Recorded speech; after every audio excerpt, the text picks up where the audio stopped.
ఎక్కడికి వెళ్ళినా కనిపిస్తుంది కదా మీద కింద ఆడుతుంటే చూసావు. కావాలని ఎంతసేపు ఆడావు కదా, నేను బయటకు వెళ్దామని అన్నాను కాబట్టి ఇందా నుంచి వెయిట్ చేస్తున్నా నీకోసము.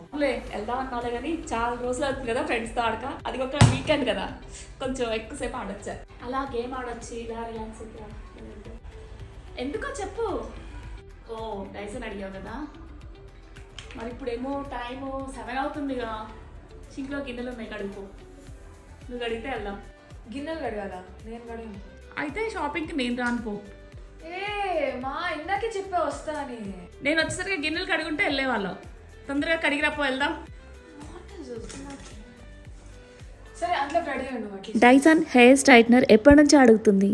బర్త్డేకి అది గిఫ్ట్ ఇస్తానని చాలా ఎక్స్పెక్టేషన్స్ పెట్టుకుంది, కానీ ఇవ్వలేదు కదా, డిసప్పాయింట్ అయింది.